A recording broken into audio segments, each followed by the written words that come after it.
नमस्कार। ब्रेक के बाद एक बार फिर आपका स्वागत है। मैं हूं आपके साथ हर्ष भारद्वाज। इससे पहले अब्दुल नबी हसन हमारे साथी पूरी जानकारी आपको दे रहे थे अलग अलग राज्यों की, कहां पर कितना संक्रमण कोरोना के अब तक हो चुके हैं और क्या कुछ सरकार कर रही है।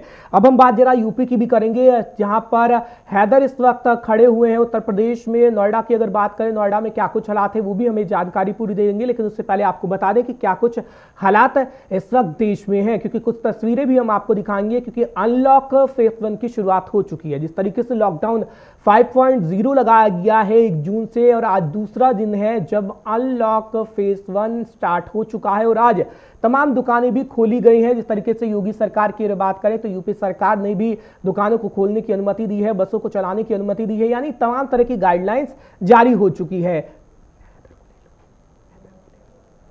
तो हैदर इस वक्त हमारे साथ जुड़े हुए हैं। सबसे पहले हैदर के पास चलते हैं। हैदर, क्या कुछ इस वक्त तस्वीर आपको देखने को मिल रही है, क्योंकि आप लगातार ग्राउंड रिपोर्टिंग कर रहे हैं। अगर बसों की बात करें, आप बस अड्डे पर भी पहुंचे थे कल, आप इस वक्त कहां पर मौजूद हैं और क्या कुछ तस्वीर हमें दिखाना चाहेंगे? क्योंकि अगर हम उत्तर प्रदेश की बात करें, उत्तर प्रदेश में योगी सरकार तो अपना काम कर रही है, लेकिन कहीं ना कहीं कमी भी है। बिल्कुल हर्ष, अगर बात करें गौतम बुद्ध नगर की, गौतम बुद्ध नगर एक अहम डिस्ट्रिक्ट है उत्तर प्रदेश का। उत्तर प्रदेश की आर्थिक राजधानी इसको माना जाता है। और अगर हम अनलॉक 1 के दूसरे दिन की बात करें तो अब साफ तौर पर देखा जा सकता है कि लोग अपने घरों से निकल रहे हैं और आम दिनों जैसा माहौल नजर आने लगा है। क्योंकि हम कई मार्केटों में गए, पूरी मार्केट खुली हुई है। हमने जब सड़कों का जायजा लिया तो सड़कों पर पहले की तरह भीड़ नजर आ रही है। तो हम कह सकते हैं कि ये जो पटरी से जिंदगी हमारी उतर गई थी, अब धीरे धीरे जो जिंदगी है वापस उसी राह पर नजर आने लगी है। भारी सुबह से ही आज सड़कों पर भारी भीड़ देखी जा रही है। अगर हम बात करें गौतम बुद्ध नगर और दिल्ली की सीमाओं की, तो क्योंकि गौतम बुद्ध नगर ने अपनी सीमाएं सील कर रखी थी पहले से ही, कल दिल्ली सरकार ने अपनी सीमाएं सील कर दी हैं, तो उसके बाद से बॉर्डर पर जरूर हलचल नजर आ रही है, कुछ भीड़ भी लग रही है। जाम जैसी स्थिति कालिंदी कुंज की बात करें या डीएनडी की बात करें, इन जगहों पर सुबह सुबह नजर आई थी। लेकिन अगर अभी मौजूदा वक्त की बात करें तो अभी फिलहाल हालात सामान्य है, पूरी तरह से बॉर्डर पर भी चल रहा है। हालांकि कुछ चेकिंग जरूर हो रही है, पास वगैरह जरूर चेक किए जा रहे हैं, लेकिन लोगों को जाने दिया जा रहा है क्योंकि गर्मी का मौसम है और भारी भीड़ अगर बॉर्डर पर इकट्ठा होएगी तो जाम जैसे हालात बनेंगे, लोग परेशान होंगे। तो हम कह सकते हैं कि जो अब जिंदगी है वो सामान्य तरीके से चलने लगी है, लोग सड़कों पर नजर आने लगे हैं। तो अब हम कह सकते हैं कि जो देश पिछले 2 महीनों का वक्त बीत गया, लोग में पड़ा हुआ था, लॉकडाउन था, लेकिन अब अनलॉक 1 से साफ संदेश दिया गया है कि धीरे धीरे देश को जो खोलने की कवायद है वो शुरू हो चुकी है। बिल्कुल, देश को खोलने की कवायद शुरू हो चुकी है। प्रधानमंत्री नरेंद्र मोदी को हम सुन रहे थे कुछ देर पहले, उन्होंने कहा था कि अर्थव्यवस्था को पटरी पर लाने की चुनौती है, क्योंकि कोरोना काल के बीच हम सबको जिंदगी जीनी होगी और इससे सीखना होगा, बहुत कुछ सीखना होगा। अगर यूपी की बात करें तो उत्तर प्रदेश में देखने को मिला 1 जून की अगर हम बात करें तो 1 जून को लगभग 187 मरीज ठीक भी हो चुके हैं। बिल्कुल हर्ष, अगर हम बात करें उत्तर प्रदेश की तो चूंकि उत्तर प्रदेश आपको मालूम है कि आबादी के लिहाज से और देश का सबसे बड़ा सूबा है और अच्छी खासी जनसंख्या वहां रहती है, लेकिन उसके बावजूद वहां अभी तक 8000 मरीज हैं। यानी कि ये एक अपने आप में एक अच्छी खबर है। क्योंकि अगर हम और सूबों की बात करें, आप महाराष्ट्र को देख लीजिए, महाराष्ट्र में 70,000 प्लस केस हैं। आप दिल्ली देख लीजिए, 20,000 का आंकड़ा क्रॉस कर दिया गया है। इसी तरह तमिलनाडु या हम और राजस्थान की बात करें तो इन स्टेट के अंदर तमाम मरीज लगातार मिल रहे हैं। उस हिसाब से उत्तर प्रदेश अभी भी बहुत स्ट्रिक्ट अब है सरकार यहाँ और रूल्स को फॉलो करा रही है। उसका नतीजा है कि अभी तक 8000 यहाँ केस हैं। हालांकि पिछले कुछ दिनों में जरूर आंकड़ा यहाँ इजाफा हो रहा है धीरे धीरे। जो मरीज 100 मिल रहे थे उनकी गति अब ज्यादा हो गई है, वो 200 के पार पहुंच गई है, 100 प्लस मरीज मिल रहे हैं। और उसी में हम गौतम बुद्ध नगर को अगर जोड़े तो गौतम बुद्ध नगर क्योंकि एनसीआर में आता है, दिल्ली से सटा हुआ है, तो दिल्ली का आप हाल देख सकते हैं कि 20,000 केस है, लेकिन गौतम बुद्ध नगर में अभी भी 500 के आसपास आंकड़ा पहुंचने वाला है। 470 प्लस यहाँ केस हैं। तो उत्तर प्रदेश बहुत हद तक कोरोना पर कंट्रोल किए हुए है, जबकि देश में 2 लाख का आंकड़ा छूने वाला है। तो ऐसे में उत्तर प्रदेश पूरी तरह से अभी भी सेफ माना जा सकता है, क्योंकि ये आंकड़ा 10,000 भी नहीं पहुंचा है।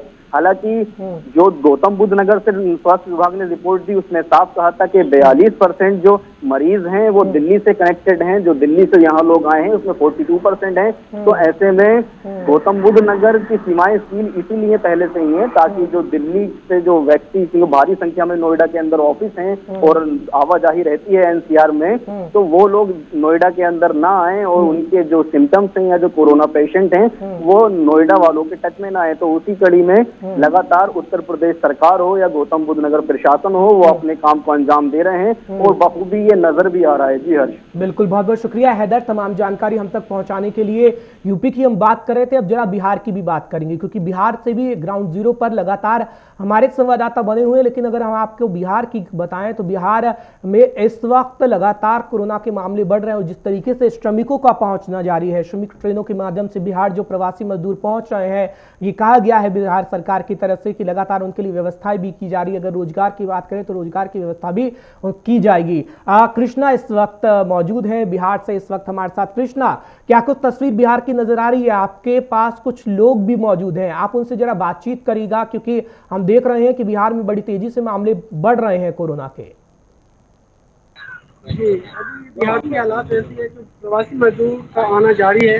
जैसे जैसे प्रवासी मजदूर जहाँ जहाँ टेस्टिंग हो रही है वहाँ मरीजों की संख्या में काफी इजाफा देखने को मिला है। हालांकि अभी बहुत सारे एरिया, ग्रामीण एरिया या कुछ ऐसे भी प्रखंड है जहाँ अभी टेस्टिंग नहीं हुई है। अगर वहाँ भी देखा जाए तो वहाँ भी आने वाले दिनों में जो 4 दिन के बाद आपको और संख्या में इजाफा देखने को मिलेगा, ये जानते हैं। अभी जो प्रवासी मजदूर लोग आ रहे हैं सिचुएशन में, अभी जो मरीजों की संख्या बढ़ रही है उस केस में आप क्या बताना चाहेंगे? मजदूर का तो मजदूर है, दिक्कत है यहाँ। नहीं तो दिक्कत मिलने वाला नहीं, सुविधा तो मिलने वाला, लेकिन मजदूर को भी क्या करना चाहिए? अभी जैसे सरकार रोजगार की बात कर रही है, रोजगार उसको मुहैया कराएगी।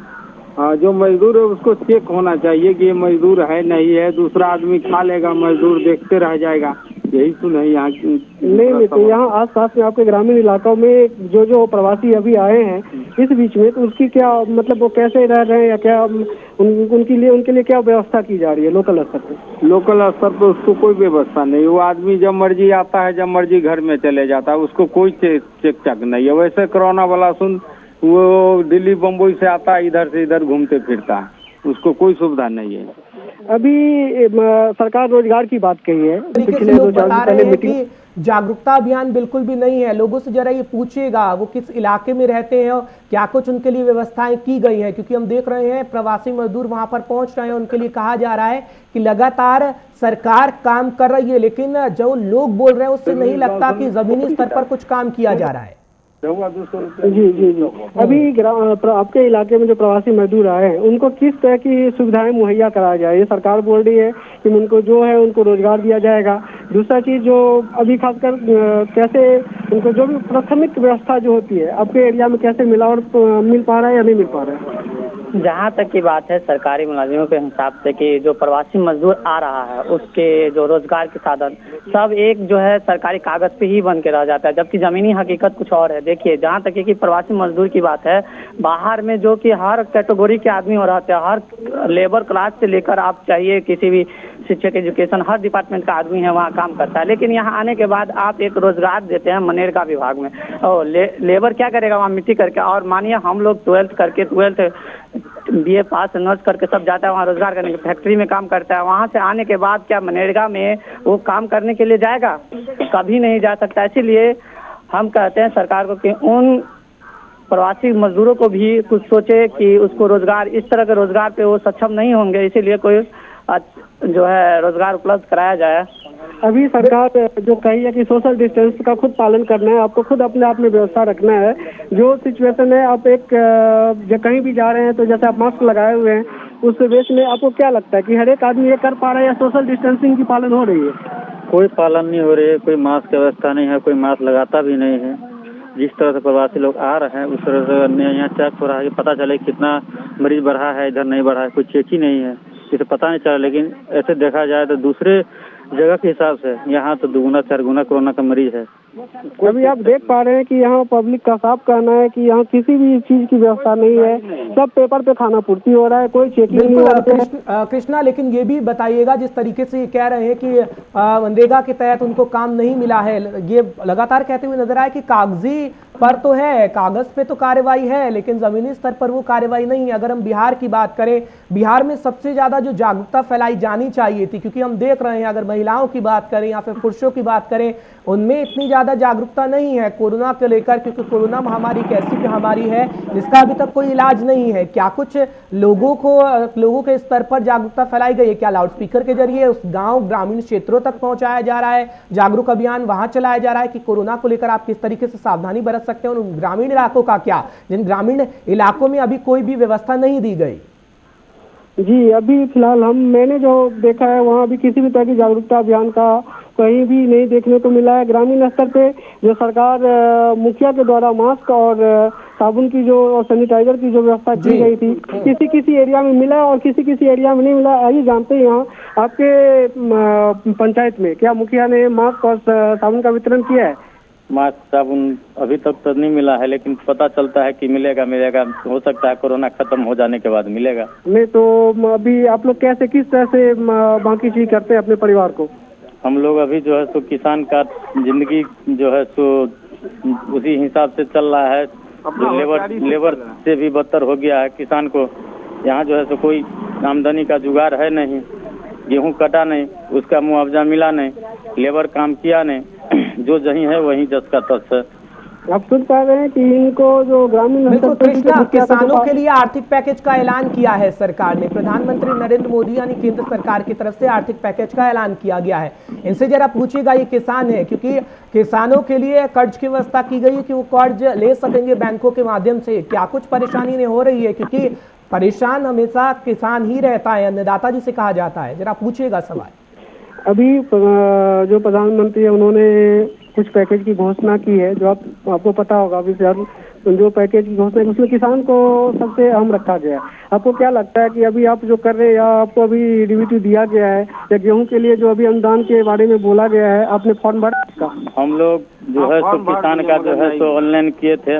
अभी तक जो है सो 6 महीना हो गया, एक भी न किस्त आया, आवेदन रद्द कर दिया गया। इसके बाद में जो मिला मुआवजा का जहाँ तक बात हुआ, वो आवेदन कर देते हैं, इसके बाद रिजेक्ट कर दिया जाता है। अभी तो लोन की भी सुविधा दी है कि आप वहाँ से जाके बैंक से जाके अपना लोन का भी प्रावधान करके कहीं कुछ मिलने वाला नहीं है, सब ऊपर हवाई है। कोई लोन फोन नहीं। अभी यहाँ जो लोन जो दिलाएगा भी तो 50,000 उसको घूस चाहिए। यहाँ कोई सुविधा लोन फोन का नहीं है। नहीं, प्रधानमंत्री मोदी तो बार बार प्रधानमंत्री कहते आ रहे हैं कि हम जो अभी पैकेज का ऐलान हुआ वो धरातल पे आएगा। और आपने अभी जो किसी वाला जो गेहूं का जो अनुदान का था, यहाँ कुछ नहीं मिला। हम लोग सब कुछ कर लिए, पेपर इधर उधर जो है जो करवा दिए, मगर अभी तक कोई चर्चा नहीं है। अभी आप सुन पा रहे हैं कि ये लोग आवेदन किए थे, यानी सरकार इस ओर ध्यान दे, क्योंकि मजदूर हैं, किसान हैं, उनको इस बारे में बिल्कुल जानकारी नहीं है। क्योंकि सीधा सीधा अगर बात करें, सरकार कह तो देती है, बिहार सरकार की तरफ से ऐलान भी किया जाता है कि मजदूरों तक वो व्यवस्था पहुंचाई जाएंगी, किसानों तक वो व्यवस्था पहुंचाई जाएंगी, लेकिन आखिर सरकार इन लोगों की ओर ध्यान भी दे। क्योंकि ये लोग बोल रहे हैं कि हमें बिल्कुल भी कोई व्यवस्था नहीं मिली। अलग बात जागरूकता की करें तो ना तो लोगों के पास मास्क है, ना ही उन्हें जागरूक किया गया है कि किस तरीके से सैनिटाइज का यूज करना चाहिए। बहुत बहुत शुक्रिया कृष्णा, तमाम जानकारी हम तक पहुंचाने के लिए। तो कृष्णा बिहार से जानकारी दे रहे थे। हम उम्मीद करेंगे कि बिहार सरकार की जरा नींद टूटे और वो इनकी आवाज जरा सुने, क्योंकि ये लगातार कह रहे हैं, मजदूर हैं, किसान हैं, कह रहे हैं सिर्फ कागजी स्तर पर कार्रवाई हो रही है और कोई भी व्यवस्था उन्हें नहीं दी जा रही।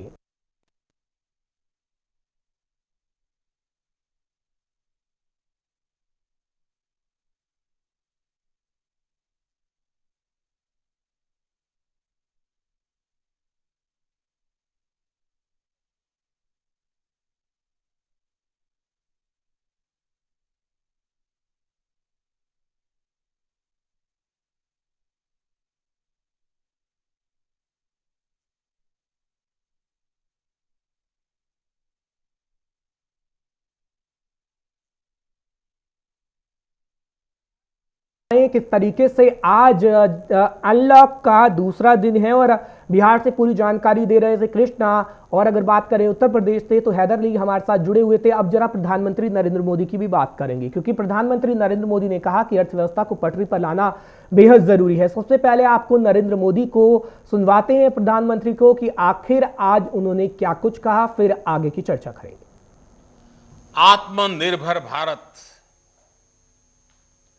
आत्मनिर्भर भारत अभियान के बारे में भी मुझे पक्का विश्वास है कि आपके मन में भी मंथन चलता होगा, कुछ सवाल भी होंगे, और ये बहुत स्वाभाविक है, ऑब्वियस है। साथियों, कोरोना के खिलाफ इकोनॉमी को फिर से मजबूत करना, ये हमारी हाईएस्ट प्रायोरिटीज में से एक प्रमुख प्रायोरिटी है। इसके लिए सरकार जो डिसीजंस अभी तुरंत लेने जरूरी है वो तो एक के बाद एक ले ही रही है, लेकिन साथ साथ में ऐसे भी फैसले लिए गए हैं जो लॉन्ग रन में देश की मदद करेंगे। साथियों, प्रधानमंत्री गरीब कल्याण योजना ने गरीबों को तुरंत लाभ देने में बहुत मदद की है। इस योजना के तहत करीब 74 करोड़ बेनिफिशियरीज, उनके घर तक राशन पहुंचाया जा चुका है। प्रवासी श्रमिकों के लिए भी फ्री राशन पहुंचाया जा रहा है। इसके अलावा अभी तक गरीब परिवारों को 53,000 करोड़ रुपीस यानी 53,000 करोड़ रुपए से ज्यादा की फाइनेंशियल असिस्टेंस दी जा चुकी है। महिलाएं हो, दिव्यांग हो, बुजुर्ग हो, श्रमिक हो, हर किसी को इससे लाभ मिला है। लॉकडाउन के दौरान सरकार ने गरीबों को 8 करोड़ से ज्यादा गैस सिलेंडर उनके घर तक मुफ्त में पहुंचा दिया है। इतना ही नहीं, प्राइवेट सेक्टर्स के करीब 50 लाख एम्प्लॉइज के खाते में 24% ईपीएफ कंट्रीब्यूशन भी सरकार ने किया है। इनके खाते में करीब 800 करोड़ रुपए जमा कराए गए हैं। साथियों, भारत को फिर से तेज विकास के पथ पर लाने के लिए, आत्मनिर्भर भारत बनाने के लिए 5 बातें बहुत आवश्यक है। इंटेंट, इंक्लूजन, इन्वेस्टमेंट, इंफ्रास्ट्रक्चर और इनोवेशन। हाल में जो बोल्ड फैसले लिए गए हैं उसमें भी आपको इन सभी की झलक मिल जाएगी। इन फैसलों के साथ हमने तमाम सेक्टर्स को फ्यूचर रेडी किया है। इसी वजह से आज भारत एक नए ग्रोथ ओरिएंटेड फ्यूचर की दिशा में बड़ी उड़ान के लिए तैयार है। तो प्रधानमंत्री नरेंद्र मोदी कह रहे हैं कि आत्मनिर्भर बनना होगा और अर्थव्यवस्था को पटरी पर लाना होगा। तो तमाम अपडेट हम आप तक पहुंचाते रहेंगे, लेकिन यहां एक छोटे से ब्रेक के लिए रुकेंगे और ब्रेक के उस पार भी खबरों का सिलसिला लगातार जारी रहेगा।